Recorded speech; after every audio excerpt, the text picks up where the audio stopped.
La vez pasada vimos un resultado que tenía que ver con operaciones binarias. Habíamos visto que si tenemos asterisco una operación binaria asociativa en G, entonces podemos hablar de esta expresión, la que aparece A1, asterisco A2, así hasta asterisco AN. Podemos hablar de esa expresión y esa expresión no es ambigua, ¿sí? Es decir, no va a depender del orden en cómo ustedes acomoden los paréntesis y siempre nos da el mismo elemento al momento de operar. Muy bien, entonces, siguiendo con esta teoría, ahora vamos a definir lo que es un semigrupo. Entonces, definición. Un semigrupo es una pareja, es decir, es un par, G asterisco, donde tenemos que asterisco es una operación binaria asociativa. ¿Sí? Esto en G. ¿Ok? Entonces a esto le vamos a llamar semigrupo y pues vamos a ver algunos ejemplos.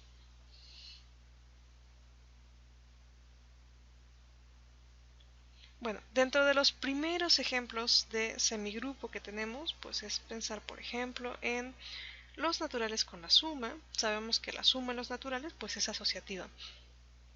Y también pues considerar los naturales con el producto. ¿Ok? La operación está bien definida y es asociativa, entonces estos son ejemplos de semigrupos. Otros ejemplos pueden ser, por ejemplo, los reales con la suma y los reales con el producto usual. También sabemos que estas operaciones son asociativas, entonces también serían semigrupos. Otros ejemplos que quizá ya han visto es, por ejemplo, los enteros módulo n con la suma. Sabemos que tienen dos operaciones, ¿no? La suma y el producto. Y ambas operaciones son asociativas, ¿no? Aquí la suma y producto de clases de congruencia módulo n. ¿Ok? Bueno, por ejemplo, si pensamos ahora en, digamos, Z5, ¿no? En Z5, solo como para recordar cómo está dada con la operación producto, como Z5 es un conjunto finito, recuerden que en lugar de decir cómo es la operación, pues podemos dar una tabla. Entonces, por ejemplo, la tabla del producto en Z5, imaginen que aquí ponemos la clase del 0, del 1, del 2, del 3, del 4. Entonces aquí sería la clase del 0, del 1, mejor lo borro y lo pongo más arriba.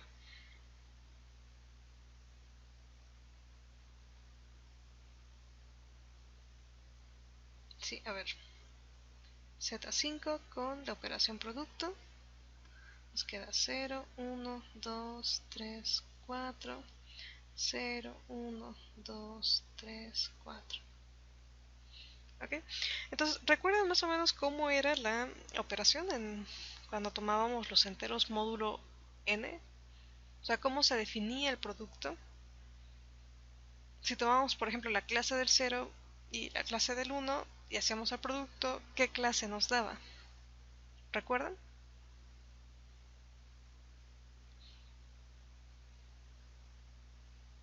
¿No? ¿No se acuerdan?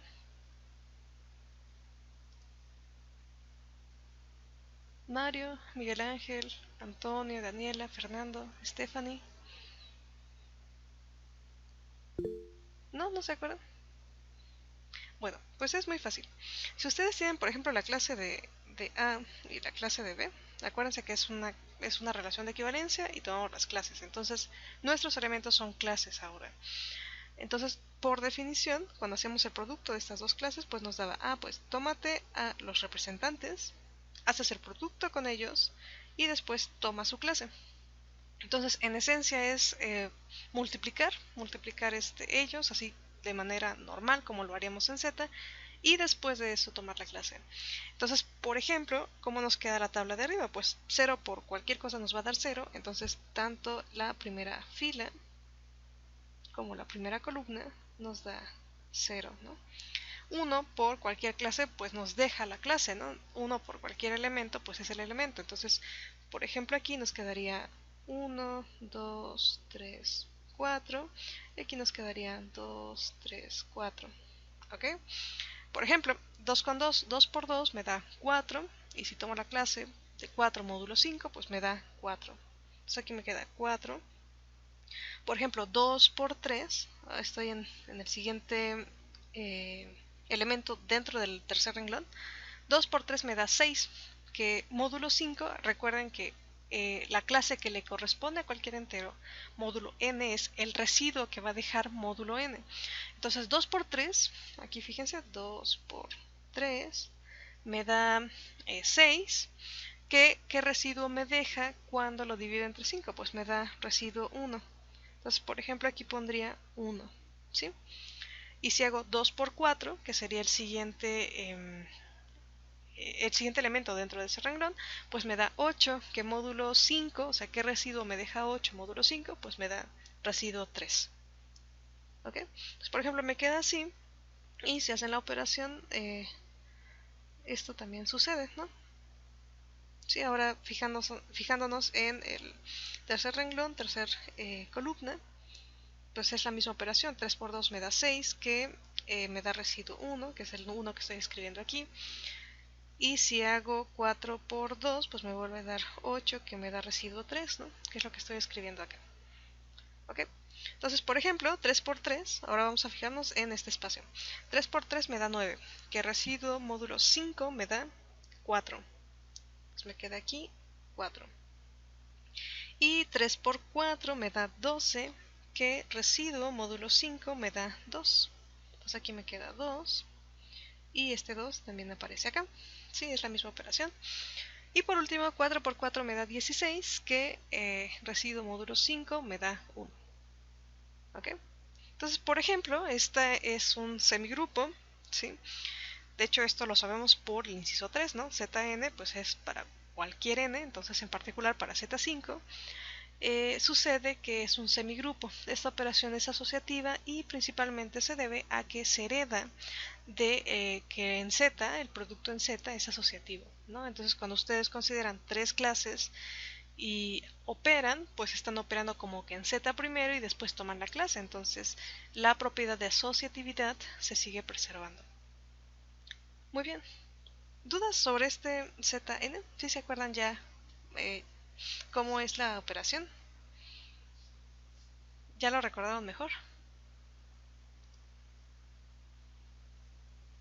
Mario, Roberto, Jessica, Stephanie. Ah, perfecto. Qué bueno que ya se acordaron. Sí, también qué bueno bueno, esto lo pueden hacer así, ¿no? Sí, o sea, si les digo Z7, pues pueden tomar la tabla. Ok, muy bien. Entonces, a ver, por ejemplo, otro semigrupo que hemos estado usando, pues es ZB compuesto con la composición, ¿no? ¿Sí? Donde recordemos que SB, perdón, no era ZB, es SB, es el conjunto de funciones biyectivas de B en B. Sí, es como el análogo a permutaciones que hemos estado viendo, pero aquí B es cualquier conjunto. ¿Ok? Muy bien. ¿Qué otro semigrupo tenemos? Por ejemplo, si ustedes denotan por mat n por n en R, que sea el conjunto de matrices de tamaño n por n con coeficientes en R, ¿sí? Por ejemplo, ahí si le pusiera C sería coeficientes en C. Si le voy cambiando lo que aparezca aquí, pues ya digo coeficientes en dónde, ¿no? Bueno, en este caso lo voy a tomar con coeficientes en R. Si ustedes consideran este conjunto, el conjunto de matrices que les escribo aquí, entonces sucede que este conjunto, con la suma y este conjunto con el producto, aquí es suma y producto usual de matrices,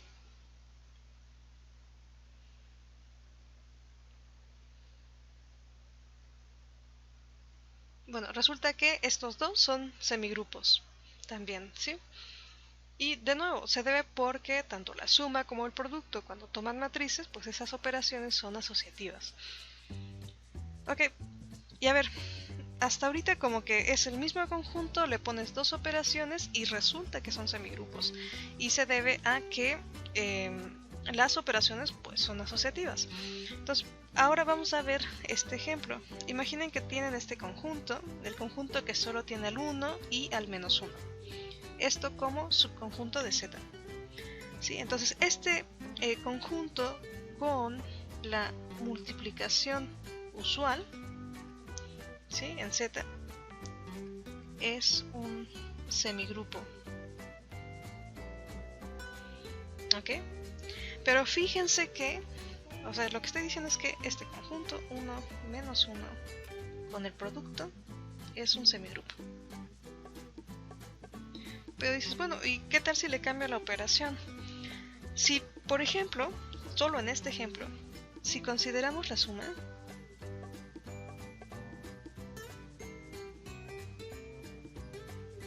sí, o sea, en lugar de escribir el puntito, escribimos la suma, esto no está ni siquiera bien definido.